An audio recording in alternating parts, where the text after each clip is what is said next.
नमस्ते दोस्तों। आज के इस वीडियो में हम बात करने वाले हैं उन 32 एजेंशियल लीन मैन्युफैक्चरिंग टूल्स के बारे में जो हर इंजीनियर, मैनेजर और प्रोडक्शन सुपरवाइज़र को पता होने चाहिए।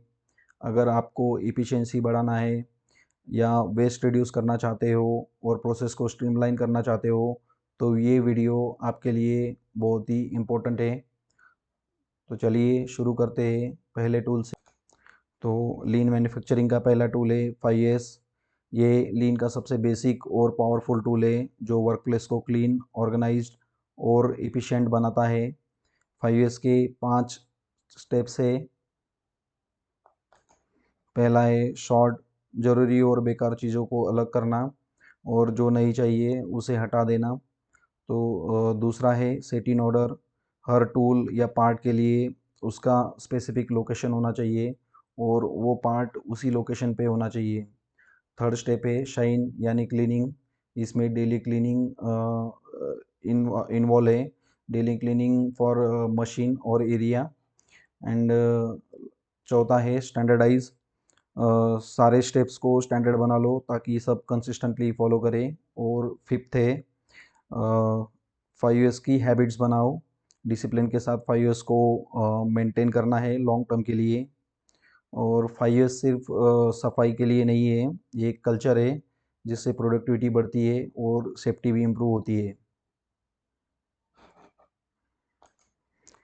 तो लीन मैन्युफैक्चरिंग का दूसरा टूल है ABC इन्वेंट्री।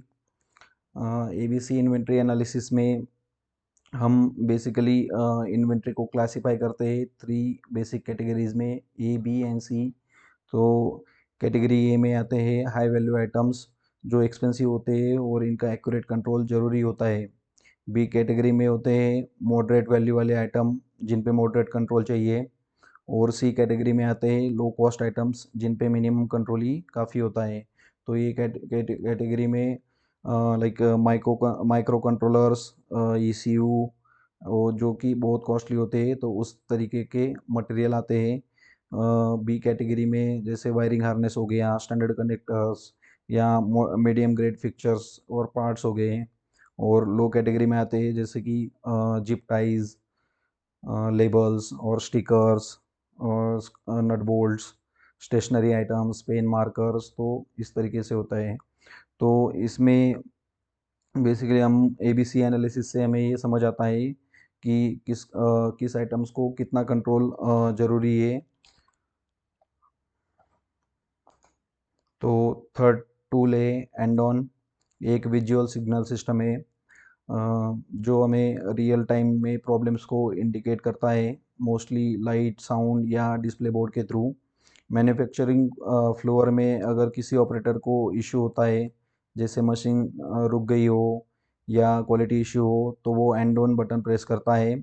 इससे एक सिग्नल एक्टिवेट होता है जिससे सुपरवाइज़र या मेंटेनेंस टीम तुरंत एक्शन ले सके। जैसे कि हमें यहाँ पे एक एंड ऑन लाइट दिखाया गया है जिसमें हमें पता चलता है कि अगर ग्रीन सिग्नल है या ग्रीन लाइट ब्लिंक हो रहा है तो मशीन स्मूथली रन कर रहा है। और अगर वो येलो है तो इट मीन्स मशीन्स को अटेंशन चाहिए या उस मशीन पे जाके हमें देखना है या वो या यहाँ पे कुछ प्रॉब्लम है। और रेड मीन्स, रेड का मतलब होता है कि प्रोडक्शन स्टॉप है, हमें इमीडिएट वहाँ जाके इशू रिजॉल्व करना है। तो एंड ऑन सिस्टम इंश्योर करता है कि इश्यूज तुरंत सॉल्व हो, डिलेज ना हो और प्रोडक्शन स्मूथली चले। फोर्थ टूल है बॉटल नेक एनालिसिस। आपकी प्रोडक्शन लाइफ में सब कुछ फास्ट चल रहा हो पर एक प्रोसेस स्लो हो तो पूरी लाइन वही रुक जाती है। इसी चोक पॉइंट को हम कहते हैं बॉटल नेक। बॉटल नेक एनालिसिस का पर्पज़ है आइडेंटिफाई करना कौन सा प्रोसेस, मशीन या मैन पावर आपकी ओवरऑल प्रोडक्टिविटी को स्लो कर रहा है। जैसे ट्रैफिक जाम सिर्फ एक नैरो ब्रिज की वजह से होता है, वैसे ही मैन्युफैक्चरिंग में एक बॉटल नेक पूरी फ्लो को अफेक्ट करता है। जैसे ही हमें बॉटल नेक मिल जाए तो उसको ऑप्टिमाइज़ करना है, ऑटोमेट करना है या एडिशनल रिसोर्स देना है। ये स्टेप लेके पूरी सिस्टम की स्पीड बढ़ी जाएगी और प्रोडक्टिविटी इम्प्रूव होगी। तो बॉटलनेक एनालिसिस से आपको क्लैरिटी मिलता है कि कहाँ एक्चुअल प्रॉब्लम है और कैसे सॉल्व करना है। फिफ्थ है सेल्युलर मैन्युफैक्चरिंग। एक स्मार्ट प्रोडक्शन टेक्निक है जहां मशीन्स और प्रोसेस को सेल्स में अरेंज किया जाता है एक फ्लो के अकॉर्डिंग। मतलब instead of keeping same machines together, जैसे सारी ड्रिलिंग एक जगह, सारी वेल्डिंग एक जगह, हम मशीन्स को ग्रुप करते हैं और प्रोडक्ट फैमिली के हिसाब से, यानी जो स्टेप्स एक प्रोडक्ट बनाने के लिए चाहिए उनको एक ही सेल में रखते हैं। इससे होता क्या है कि मटेरियल मूवमेंट कम होता है, लीड टाइम रिड्यूस होती है और कम्युनिकेशन फास्ट होती है, क्योंकि एक ही टीम एक ही एरिया में काम करती है। एक तरह से एक मिनी फैक्ट्री होता है एक फैक्ट्री के अंदर में, जो ज़्यादा फ्लेक्सिबल और इफ़िशिएंट होती है। तो सेल्युलर मैन्युफैक्चरिंग से हमें बेटर फ्लो, फास्टर डिलीवरी और लीनर प्रोडक्शन सिस्टम मिलती है। तो सातवां टूल है कंटिन्यूस फ्लो। इसका मतलब है प्रोडक्शन ऐसे सेटअप करना कि मटेरियल या प्रोडक्ट बिना रुकावट के step by step smoothly flow करें, यानी no waiting, no batching, no delays. जैसे एक रिवर बिना रुकावट के बहती है, बिल्कुल उसी तरह से हमारी प्रोसेस को सीमलेस होना चाहिए। कंटिन्यूस फ्लो इंश्योर करता है कि हर वर्क स्टेशन पे just the right amount of work आए और तुरंत नेक्स्ट प्रोसेस को पास हो जाए विदाउट पिलिंग अप द इन्वेंट्री। तो इससे क्या होता है कि लीड टाइम कम होता है और वेस्ट रिड्यूस होता है और क्वालिटी भी इम्प्रूव होती है, क्योंकि प्रॉब्लम्स जल्दी पकड़ में आते हैं। तो याद रखो, कंटिन्यूस फ्लो का गोल है फास्ट, स्मूथ और efficient production without unnecessary stops. हमारा आठवां टूल है ईआरपी, यानी इंटरप्राइजेज रिसोर्स प्लानिंग। लीन मैन्युफैक्चरिंग का एक पावरफुल डिजिटल पार्टनर है ईआरपी सिस्टम। ईआरपी एक इंटीग्रेटेड सॉफ्टवेयर होता है जो कंपनी के सारे कोर फंक्शंस जैसे प्रोडक्शन, इन्वेंट्री, प्रोक्योरमेंट, फाइनेंस और इवन एचआर एक सिंगल प्लेटफॉर्म पे कनेक्ट होते हैं। इससे क्या होता है, जैसे रियल टाइम डेटा मिलता है, डिसीजन मेकिंग फास्ट होती है और प्लानिंग बिल्कुल एक्यूरेट बनती है। फॉर एग्जांपल, अगर शॉप फ्लोर पे मटेरियल शॉर्टेज हो तो ईआरपी सिस्टम तुरंत अलर्ट दे देता है और परचेस टीम एक्शन ले सकती है बिना डिले किए।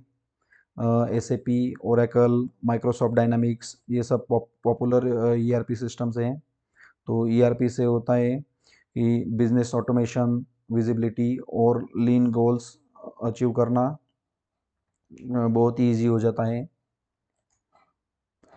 तो नेक्स्ट है गेम्बा। तो गेम्बा एक जापानीज वर्ड है जिसका मतलब होता है एक्चुअल प्लेस, यानी जहाँ काम होता है। तो मैन्युफैक्चरिंग में गेम्बा का मतलब होता है शॉप फ्लोर, जहाँ रियल एक्शन होता है।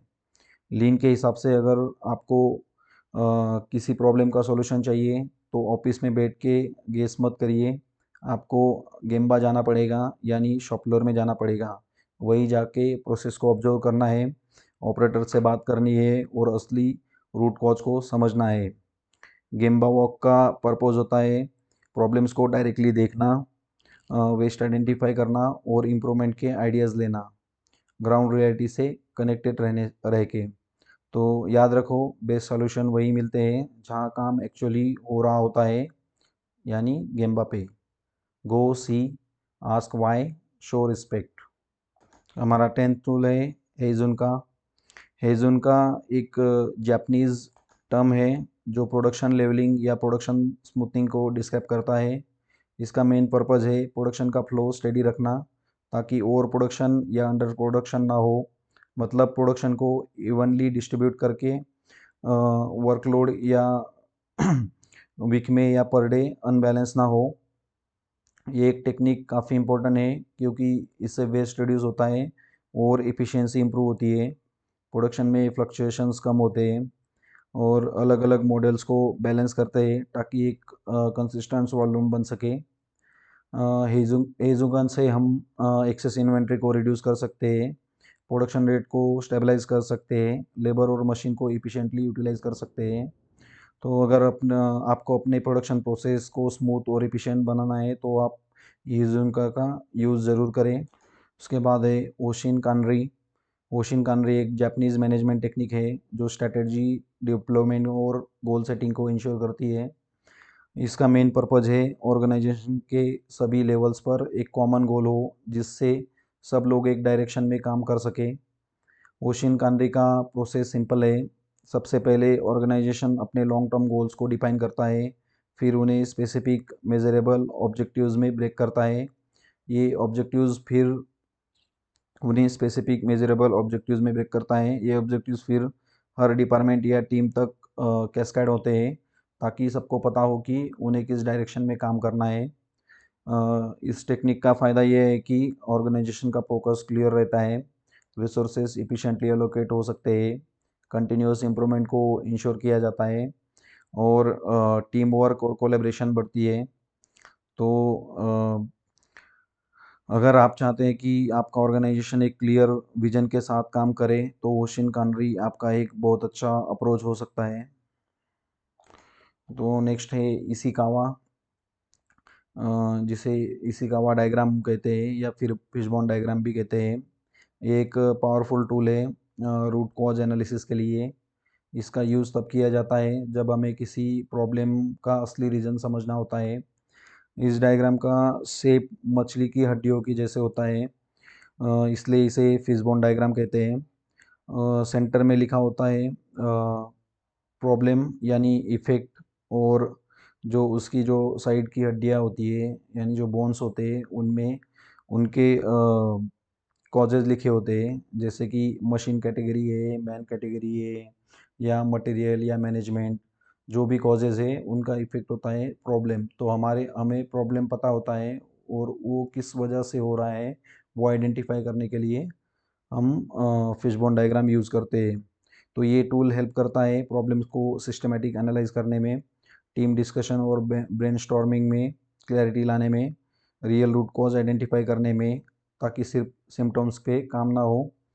तो जब भी कोई क्वालिटी इशू हो या कोई अननोन प्रॉब्लम समझ नहीं आ रही हो तो इशिकावा डायग्राम यूज़ करना है और उससे हमें सॉल्यूशन ज़रूर मिलेगा।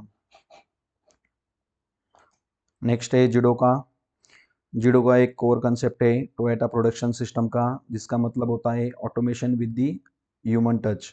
जिडोका का मेन आइडिया ये है कि अगर प्रोडक्शन लाइन में कोई प्रॉब्लम आए तो मशीन या ऑपरेटर तुरंत उस प्रोसेस को रोक दे।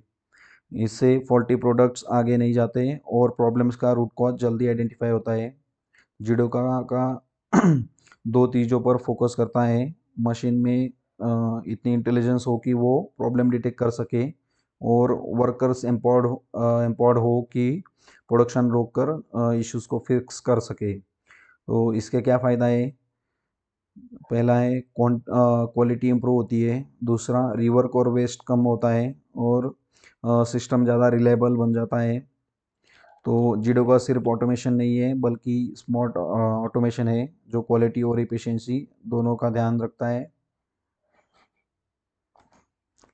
जस्ट इन टाइम यानी जीट एक लीन मैन्युफैक्चरिंग कंसेप्ट है जिसका मेन फोकस होता है right time at the right sorry right item at the right time in the right quality और क्वांटिटी। इसका मतलब ये है कि मटेरियल्स या प्रोडक्ट्स तभी प्रोड्यूस या डिलीवर किए जाएं जब उनकी एक्चुअल ज़रूरत होती है, ना पहले और ना ही बाद में। तो इसके फ़ायदे क्या होते हैं? इन्वेंट्री कॉस्ट कम होती है, वेस्ट रिड्यूस होता है और प्रोडक्शन सिस्टम इफ़िशिएंट बन जाता है। लेकिन जिट के लिए स्ट्रॉन्ग प्लानिंग और रिलायबल सप्लायर्स बहुत ज़रूरी होते हैं, क्योंकि अगर सप्लाई डिले हो गया तो पूरा सिस्टम रुक सकता है। तो अगर आप अपनी मैन्युफैक्चरिंग को ज़्यादा रिस्पॉन्सिव और कॉस्ट इफ़ेक्टिव बनाना चाहते हो तो जस्ट इन टाइम एक परफेक्ट अप्रोच है। नेक्स्ट है दोस्तों काइजन। काइजन एक जापानीज वर्ड है जिसका मीनिंग है कंटिन्यूस इम्प्रूवमेंट। ये कंसेप्ट ये कहता है कि छोटी छोटी इम्प्रूवमेंट्स अगर रेगुलरली की जाए तो लॉन्ग टर्म में बड़े रिजल्ट्स मिलते हैं। काइजन का फोकस सिर्फ टूल्स या सिस्टम्स पर नहीं होता है बल्कि हर एम्प्लॉई हर लेवल पर इम्प्रूवमेंट लाने के आइडियाज़ दे सकता है, चाहे वो मशीन सेटअप हो, मटेरियल हैंडलिंग हो या काम करने का तरीका। हर जगह बेटर बनने की स्पेस होती है। काइजन के क्या क्या बेनिफिट्स है? तो पहला, प्रोडक्टिविटी इम्प्रूव होती है, वेस्ट रिड्यूस होता है और टीम का इन्वॉल्वमेंट बढ़ता है। तो याद रखो, बड़ी सक्सेस का रास्ता छोटी इम्प्रूवमेंट से ही बनता है। That is the power of the kaizen. Next है कानबन। कानबन एक सिंपल स्मार्ट विजुअल सिस्टम है जो वर्कफ्लो को मैनेज करने और टास्क को ट्रैक करने के लिए यूज़ किया जाता है। ये एक पुल सिस्टम है। इसका मतलब ये होता है कि प्रोडक्शन तभी होती है जब एक्चुअल डिमांड होती है। इससे ओवर प्रोडक्शन और वेस्ट अवॉइड होता है। जैसे डायग्राम में दिखाया गया है, जब डिस्ट्रीब्यूशन में प्रोडक्ट कंज्यूम होता है तो कानबान कार्ड वापस मैन्युफैक्चरिंग साइट भेजा जाता है। ये कार्ड एक सिग्नल होता है कि नए आइटम की ज़रूरत है। जब इन्वेंट्री रेड जोन तक पहुंच जाती है तब प्रोडक्शन स्टार्ट होता है। इस तरह से कानबान इंश्योर करता है कि सिर्फ ज़रूरत के हिसाब से ही काम हो, ना कम ना ज़्यादा। नेक्स्ट है केपीआईज। केपीआई यानी की परफॉर्मेंस इंडिकेटर्स मैन्युफैक्चरिंग ऑर्गेनाइजेशंस के परफॉर्मेंस को मेजर करने के लिए यूज़ किया जाता है। इनके मेन बेनिफिट्स होते हैं गोल के टुवर्ड्स प्रोग्रेस को ट्रैक करना, इम्प्रूवमेंट के एरियाज़ को आइडेंटिफाई करना, रिसोर्स को इफ़ेक्टिवली अलोकेट करना, कम्युनिकेशन और कोलैबोरेशन को इम्प्रूव करना। और सबसे कॉमन केपीआईज जो इंडस्ट्रीज़ में यूज़ होते हैं वो है ओई यानी overall equipment effectiveness, machine utilization, WIP work in progress, और है lead time, defect rate, customer satisfactions. इन मेट्रिक्स के थ्रू हम परफॉर्मेंस का रियल पिक्चर देख सकते हैं और प्रोसेस को कंटिन्यूसली इम्प्रूव कर सकते हैं। नेक्स्ट है लेवल लोडिंग। लेवल लोडिंग एक लीन मैन्युफैक्चरिंग टेक्निक है जो प्रोडक्शन को इवनली डिस्ट्रीब्यूट करने के लिए मदद करता है। तो इसका मेन गोल है डिमांड के अकॉर्डिंग प्रोडक्शन को स्मूथ बनाना, ओवर बर्डन, अनइवननेस और वेस्ट को रिड्यूस करना और कंसिस्टेंट वर्कलोड मेंटेन करना। इस मेथड में instead of bulk production in one go, हम थोड़ा थोड़ा प्रोडक्शन करते हैं रेगुलर इंटरवल्स में ताकि हर प्रोसेस बैलेंस हो। और इससे सप्लाई चेन भी स्टेबल होती है, मैन पावर का यूटिलाइजेशन बेटर होता है और कस्टमर डिमांड टाइम पे फुलफिल होती है बिना किसी स्ट्रेस या ओवर प्रोडक्शन के। नेक्स्ट है माइंड मैप्स। माइंड मैप्स एक विजुअल टूल है जो आइडियाज़, इंफॉर्मेशन या प्रोसेसेस को ऑर्गेनाइज करने में मदद करता है। एक सेंट्रल कंसेप्ट है, सेंट्रल कंसेप्ट से स्टार्ट होता है जैसे प्रोडक्शन प्रोसेस या मैन्युफैक्चरिंग, और उससे कनेक्टेड ब्रांचेस बनते हैं जिसमें सब topics like material planning, machine setup, quality checks, safety और बहुत सारी चीज़ें इंक्लूड होती हैं। तो माइंड मैप का यूज़ क्यों करते हैं? क्योंकि कॉम्प्लेक्स प्रोसेस को सिंप्लीफाई करने के लिए, टीम डिस्कशंस और प्लानिंग में क्लैरिटी लाने के लिए, और प्रॉब्लम सॉल्विंग के टाइम क्विक रिकॉल और एनालिसिस के लिए होता है। तो इससे प्रोडक्टिविटी भी बढ़ती है और लर्निंग फास्ट होती है क्योंकि दिमाग विजुअल पैटर्न्स को अच्छे से याद रखता है। तो इसलिए हम माइंड मैप्स यूज़ करते हैं और ये एक बहुत ही इफ़ेक्टिव टूल है। नेक्स्ट है मुडा। मुडा का मतलब होता है वेस्ट, यानी ऐसे एक्टिविटीज़ जो रिसोर्सेस कंज्यूम करती है लेकिन कोई वैल्यू ऐड नहीं करती है कस्टमर के लिए। तो लीन मैन्युफैक्चरिंग के अकॉर्डिंग 7 टाइप के वेस्ट होते हैं जिनमें होता है मोशन, ऑपरेटर का बेकार का चलना या मूवमेंट या एर्गोनॉमिक्स हो या रिपीटेटिव एक्शंस हो, बेंडिंग। तो ऐसे एक्टिविटीज़ आती है मोशंस में। सो इन्वेंट्री, जबकि हम जैसे एक्सेस रॉ मटेरियल या फिनिश गुड ज़्यादा स्टोर करते हैं तो वो भी एक प्रकार का लॉस है। तो नेक्स्ट है वेटिंग, मशीन या ऑपरेटर का टाइम वेस्ट होना या मटेरियल शॉर्टेज के लिए वेट करना, तो वेटिंग भी एक प्रकार का लॉस है। उसके बाद में डिफेक्ट्स, डिफेक्ट्स में हमारा आता है कि रिवर्क और स्क्रैप लॉसेस। तो जो भी हम रिवर्क करते हैं या फिर जो भी मटेरियल स्क्रैप स्क्रैप होता है वो एक तरीके का मेजर लॉस है। और नेक्स्ट है ओवर प्रोडक्शन। ओवर प्रोडक्शन ज़रूरत से ज़्यादा मटेरियल जो बनाया जाता है उसको ओवर प्रोडक्शन बोला जाता है। फिर ट्रांसपोर्टेशन हो गया, मटेरियल का अननेसेसरी मूवमेंट जो होता है उसको, या फिर शिपिंग होता है तो उसको वो ट्रांसपोर्टेशन लॉसेस में आता है।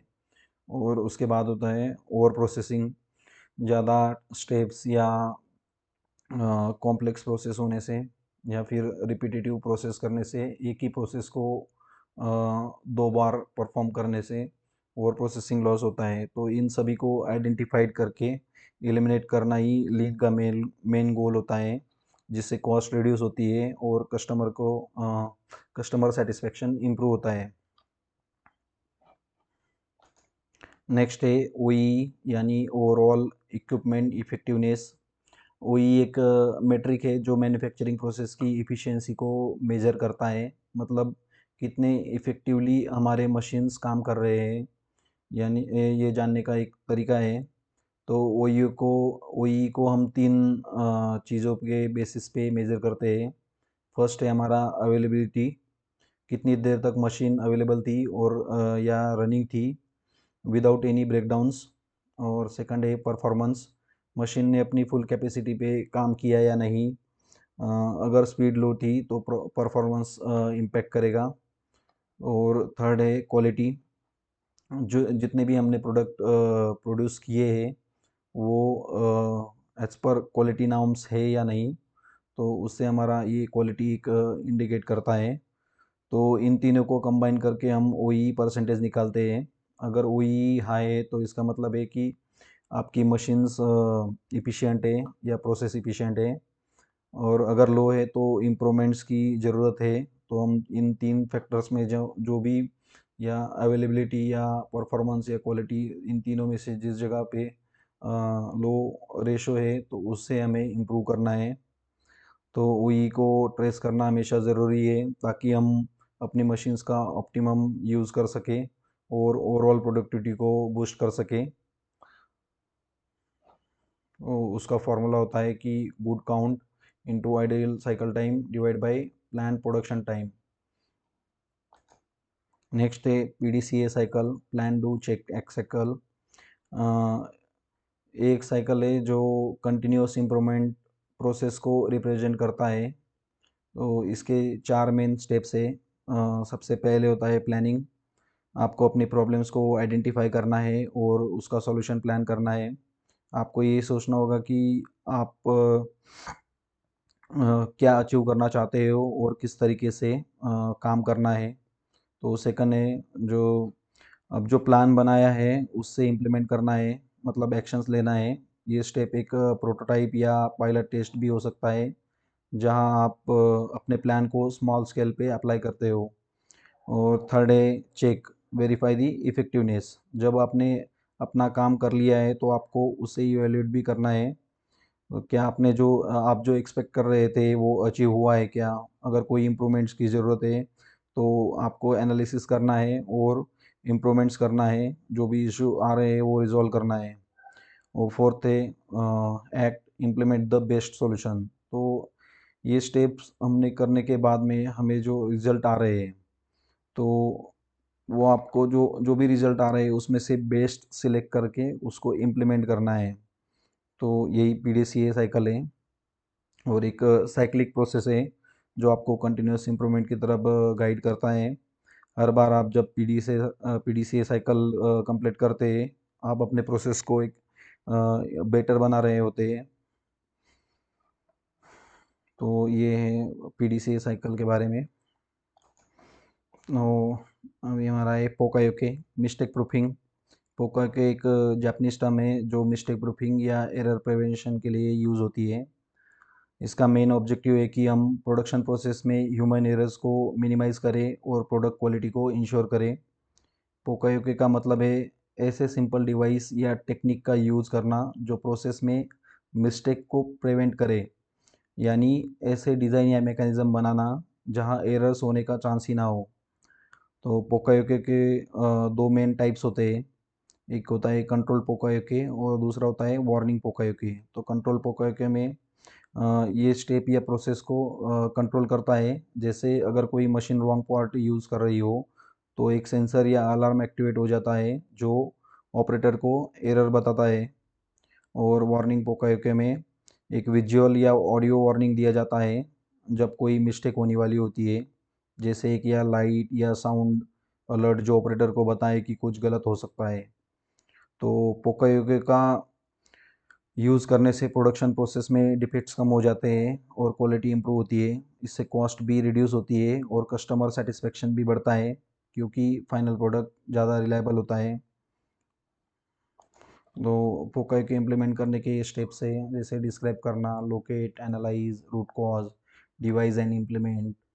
तो हर एक जगह पे रिक्वायरमेंट के हिसाब से हम अलग अलग पोकाई के इम्प्लीमेंट कर सकते हैं। इसके लिए हमें क्रिटिकल थिंकिंग और लाइक हमारे स्किल्स का यूज़ होता है। नेक्स्ट है रूट कॉज एनालिसिस।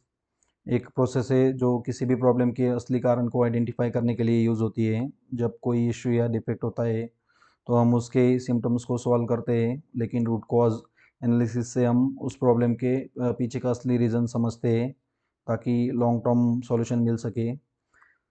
इसके लिए कई मेथड्स अवेलेबल है, जैसे 5 Whys, fishbone diagram, failure mode and effect analysis, FMEA।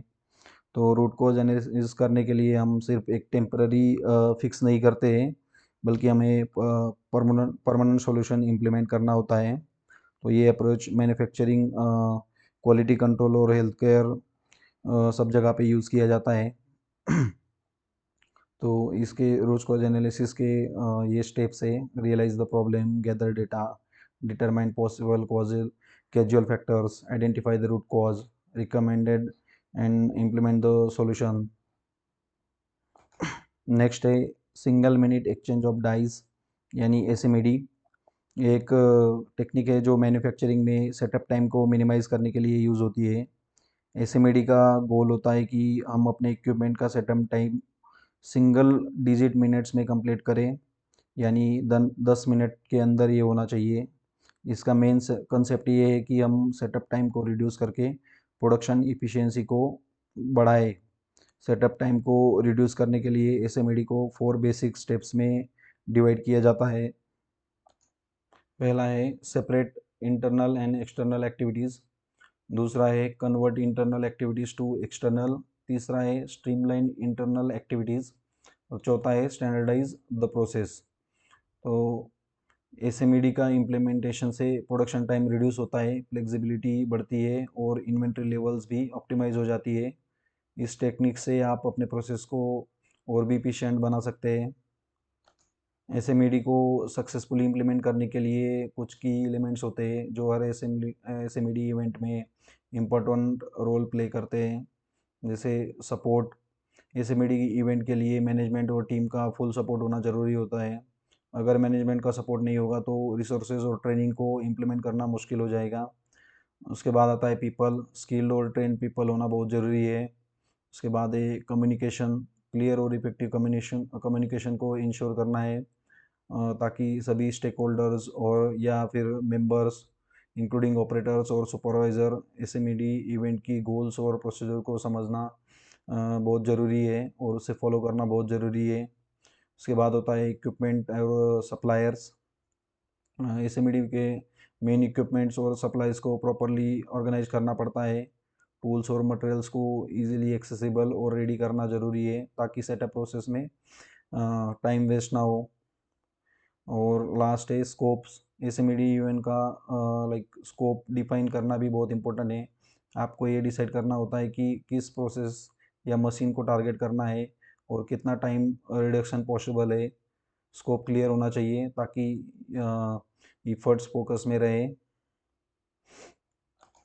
Next है 6 big losses of manufacturing.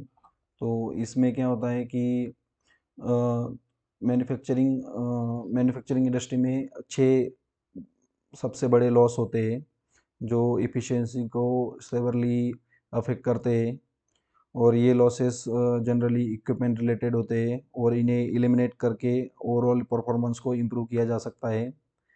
In 6 big losses को समझना और उन्हें टैकल करना इसेंशियल है for improving the OE, overall equipment efficiency. तो चलिए देखते हैं। तो पहला है equipment failure, down time loss. जब मशीन ब्रेकडाउन होती है तो प्रोडक्शन का फ्लो रुक जाता है, इसका मतलब है कि मशीन का डाउन टाइम इंक्रीज हो गया है।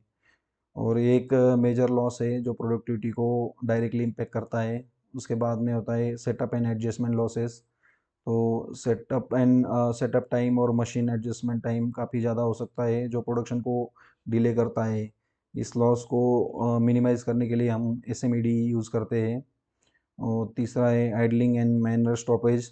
तो कभी कभी मशीन्स स्टॉप होती है लेकिन उनका रीज़न माइनर होता है, जैसे मटेरियल जाम हो जाना, ऑपरेटर एरर या मशीन का माइनर इशू।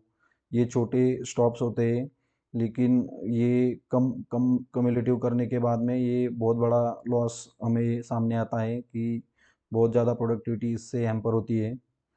और उसके बाद में फोर्थ है रिड्यूस्ड स्पीड्स। जब मशीन्स अपनी मैक्सिमम स्पीड पे नहीं चल रही होती है तो प्रोडक्शन कैपेसिटी रिड्यूस हो जाती है। तो ये लॉस आपको परफॉर्मेंस को ट्रैक करके आइडेंटिफाई करना होता है और स्पीड को ऑप्टिमाइज करना होता है। प्रोसेस डिफेक्ट्स हो गए हैं, जैसे क्वालिटी लॉस हो गया, और उसके बाद में रिड्यूस यील्ड हो गया। तो ये लॉस तब होता है जब मशीन का आउटपुट एक्सपेक्टेड क्वांटिटी से कम होता है। Factors like poor machine performance और material issues can lead to yield which affect the overall production. तो इसके ऊपर हमें खास करके ध्यान देना होता है। तो इन 6 बिग्स लॉसेस को एड्रेस करके आप अपनी मैन्युफैक्चरिंग प्रोसेस को ऑप्टिमाइज कर सकते हैं, इफ़िशिएंसी बढ़ा सकते हैं और कॉस्ट सेविंग अचीव कर सकते हैं। नेक्स्ट है स्मार्ट गोल्स। तो स्मार्ट गोल्स एक स्ट्रक्चर्ड अप्रोच है गोल सेटिंग के लिए, जो इंश्योर करता है कि आपके टारगेट्स क्लियर, अचीवेबल और मेजरेबल होने चाहिए। स्मार्ट का मतलब होता है specific, measurable, achievable and relevant and time bound. तो ऐसे स्टार्ट करते हैं, यानी स्पेसिफिक। तो गोल बिल्कुल क्लियर और स्पेसिफिक होना चाहिए। जैसे इंस्टेड ऑफ सेइंग मुझे प्रोडक्टिविटी बढ़ानी है, मुझे 3 मंथ्स में मशीन का डाउन टाइम 20% कम करना है। तो फॉर एग्जांपल आपका जो गोल होगा वो स्पेसिफिक होना चाहिए, आपको पता होना चाहिए कि आपका गोल क्या है। तो सेकंड होता है यम, मेजरेबल। गोल को मेजर किया जा सके, ऐसा गोल होना चाहिए, आपको पता चले कि प्रोग्रेस हो रही है या नहीं। फॉर एग्जांपल अगर आप बोले कि डेली आउटपुट को 300 यूनिट तक बढ़ाना है तो आप उसको मेजर कर सकेंगे कि आज कितने यूनिट्स हमने बढ़ाए हुए हैं। तो नेक्स्ट है ये अचीवेबल। गोल रियलिस्टिक होना चाहिए, ऐसा नहीं जो इम्पॉसिबल लगे। और आपके पास जो रिसोर्स और स्किल्स है उनके बेसिस पे हमें गोल्स सेट करना है। और आर है रिलेवेंट। तो गोल आपके काम या बिजनेस ऑब्जेक्टिव से रिलेटेड होना चाहिए। अगर आप प्रोसेस इंजीनियर हो तो आपको गोल प्रोसेस इंप्रूवमेंट के अराउंड होना चाहिए, ना कि सेल्स के टारगेट पे। और टी है टाइम बाउंड। हर एक गोल का एक डेडलाइन होता है, तो वो डेडलाइन होना चाहिए। जैसे हमें नेक्स्ट 30 डेज़ में एसएमईडी का इम्प्लीमेंटेशन करना है तो एक टारगेट हमारे पास होना चाहिए। तो स्मार्ट गोल्स के आप अपने डायरेक्शन को क्लियर करके उन पे फोकस करते हो, मोटिवेशन बना रहता है और प्रोग्रेस ट्रैक करने में इजी जाता है। तो ये method personal deployment, team targets और बिजनेस प्लानिंग सब जगह काम आता है। स्टैंडर्डाइज वर्क मैन्युफैक्चरिंग का एक फाउंडेशन है जो इंश्योर करता है कि हर ऑपरेटर एक ही प्रोसेस को सेम तरीके से रिपीट करें, बेस्ट क्वालिटी और इफ़िशिएंसी के साथ। इसका मेन गोल होता है कंसिस्टेंसी, रिपीटेबिलिटी और इम्प्रूवमेंट। जब एक प्रोसेस स्टैंडर्डाइज होता है तो वेरिएशन कम होती है, एरर्स रिड्यूस होती है और प्रोडक्टिविटी इम्प्रूव होती है। तो स्टैंडर्डाइज वर्क के कोई कई मेन एलिमेंट्स है, जैसे कि टेक टाइम हो गया, कस्टमर की डिमांड के बेसिस पे ये डिसाइड किया जाता है कि प्रोडक्ट कितने टाइम में बनाना है। और हो गया वर्क सीक्वेंस। तो हर स्टेप को किस ऑर्डर में परफॉर्म किया करना है वो क्लियरली डिफाइन किया जाता है। उसके बाद में स्टैंडर्ड इन्वेंट्री हो गया। तो हर प्रोसेस के लिए require minimum inventory level fix किया जाता है और उसको हमें फॉलो करना होता है। तो इसके बेनिफिट्स क्या है, जैसे ट्रेनिंग इजी होती है, क्वालिटी इम्प्रूव होती है, काइजन या इम्प्रूवमेंट को स्कोप मिलता है। तो ये एक लिविंग डॉक्यूमेंट होता है जब भी प्रोसेस बेटर होता है, स्टैंडर्डाइज वर्क भी अपडेट होता है, और it is not just rule book, it's tool for the continuous improvement. तो स्टैंडर्डाइज वर्क बहुत ज़रूरी है। नेक्स्ट है TPM, टोटल प्रोडक्टिव मेंटेनेंस। एक प्रोडक्टिव मेंटेनेंस अप्रोच है जो एम करता है जीरो ब्रेकडाउन्स, जीरो डिफेक्ट्स और जीरो एक्सीडेंट्स अचीव करने के लिए। और इसका मेन गोल है मशीन को मैक्सिमम इफ़िशियंसी पे चलाना बिना किसी अनएक्सपेक्टेड ब्रेकडाउन या क्वालिटी इश्यूज़ के। तो TPM का कंसेप्ट ये कहता है कि मशीन की रिस्पॉन्सिबिलिटी सिर्फ मेंटेनेंस टीम की नहीं है, बल्कि हर एम्प्लॉई स्पेशली ऑपरेटर्स की भी ये होती है। तो TPM के 8 पिलर होते हैं जो एक बिल्डिंग जैसे सिस्टम को सपोर्ट करते हैं। पहला है ऑटोनोमस मेंटेनेंस, जीसू होजेन। ऑपरेटर्स अपनी मशीन का बेसिक मेंटेनेंस खुद करते हैं, जैसे क्लीनिंग, इंस्पेक्शन, लुब्रिकेशन। दूसरा है प्लान मेंटेनेंस, ब्रेकडाउन होने के बाद रिपेयर करने के बजाय मेंटेनेंस से पहले प्लान किया जाता है, जिससे हमारा मशीन बेटर परफॉर्मेंस देता है। उसके बाद होता है क्वालिटी मेंटेनेंस या quality integration, root cause analysis करके डिफेक्ट को एलिमिनेट किया जाता है। उसके बाद होता है फोकस इम्प्रूवमेंट, कुबेत्सु काइजन इसे बोला जाता है। कॉस्ट फंक्शनल टीम्स मिलके मशीन्स पे फोकस करते हैं और इम्प्रूवमेंट सजेस्ट करते हैं। और फिफ्थ है अर्ली इक्विपमेंट मैनेजमेंट। इसमें नए इक्विपमेंट्स डिज़ाइन और इंस्टॉलेशन स्टेज पे ही मेंटेनेबिलिटी और रिलायबिलिटी इंश्योर की जाती है। और सिक्स्थ है ट्रेनिंग एंड एजुकेशन। एम्प्लॉयज़ को ट्रेन किया जाता है ताकि वो अपनी मशीन को बेटर समझ सके और मेंटेन कर सके। और सेवन्थ पिलर है safety, health and environment. Workplace को सेफ, क्लीन और इको फ्रेंडली बनाया जाता है। और उसके बाद में TPM इन एडमिनिस्ट्रेशन, और इसे ऑफिस TPM भी कहा जाता है। ऑफिस एरियाज़ में भी प्रोडक्टिविटी और इफ़िशियंसी इंप्रूव करने के लिए TPM प्रिंसिपल्स अप्लाई किए जाते हैं। तो TPM का अल्टीमेट गोल है जीरो लॉसेस, और इसमें हम लाइक TPM का बेस स्ट्रॉन्ग बनाने के लिए 5 years सिस्टम को फाउंडेशन का काम करता है। तो अगर वर्क प्लेस ही ऑर्गेनाइज नहीं होगा तो मशीन और प्रोसेस का मेंटेनेंस इफेक्टिव नहीं हो सकता, इसलिए 5 years बहुत ज़रूरी है। नेक्स्ट है VSM यानी वैल्यू स्ट्रीम मैपिंग, एक पावरफुल लीन टूल है जो हेल्प करता है इंटायर प्रोसेस का विजुअल प्रोसेस फ्लो मैप करने के लिए, और लाइक रॉ मटेरियल से लेके फिनिश गुड तक। इसका मेन गोल होता है कि वैल्यू एडेड और नॉन वैल्यू एडेड एक्टिविटीज़ को क्लियरली देखना और वेस्ट को आइडेंटिफाई करके एलिमिनेट करना। तो वैल्यू स्ट्रीम मैपिंग के थ्रू आप मटेरियल और इंफॉर्मेशन फ्लो दोनों ट्रैक कर सकते हो। Process time, cycle time, inventory और डिलेस को विजुअलाइज कर सकते हो। बोटल नेक्स, रिवर्क्स और मूडा इजीली आइडेंटिफाई कर पाते हो। तो VSM बनाने के 2 मेजर स्टेप होते हैं। पहला है करंट स्टेप मैप। आप पहले एग्जिस्टिंग प्रोसेस को मैप करते हो, इसमें आपको दिखेगा कहाँ टाइम वेस्ट हो रहा है, कहाँ इन्वेंट्री ब्लॉक है, और किस प्रोसेस में वैल्यू ऐड हो रही है। और नेक्स्ट है फ्यूचर स्टेप मैप।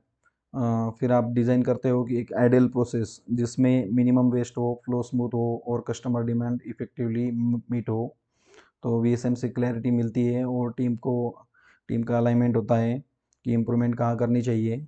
एक टीम बेस्ड विजुअल टूल है जो काइजन और लीन इम्प्लीमेंटेशन में बैकबोन का काम करता है। नेक्स्ट है जीरो क्वालिटी कंट्रोल यानी ZQC। एक जापानीज कंसेप्ट है जिसका मेन फोकस है no defect should be pass to the next process. ZQC का वर्जन है 100% डिफेक्ट फ्री प्रोडक्शन। इसमें रिएक्टिव अप्रोच नहीं होती, बल्कि प्रोएक्टिव क्वालिटी एश्योरेंस होती है। ZQC के की पिलर्स होते हैं पोकायोके, एरर प्रूफिंग और source inspections, immediate feedback. ZQC का गोल है do it right the first time. इससे नॉट जस्ट क्वालिटी इंप्रूव होती है, बल्कि रिवर्क, रिजेक्शन और कस्टमर कंप्लेंट्स भी ड्रास्टिकली रिड्यूस हो जाते हैं। जीरो क्वालिटी कंट्रोल का मतलब है एम्प्लॉय रिस्पॉन्सिबल है कि क्वालिटी के लिए, ना सिर्फ इंस्पेक्टर। तो it's mindset plus system plus tool combinations. तो लास्ट टूल है विजुअल फैक्ट्री। तो एक लीन कंसेप्ट है जहाँ इंफॉर्मेशन को विजुअल फॉर्म में प्रेजेंट किया जाता है ताकि हर एम्प्लॉई बिना किसी कन्फ्यूजन के समझ सके कि प्रोसेस का स्टेटस क्या है।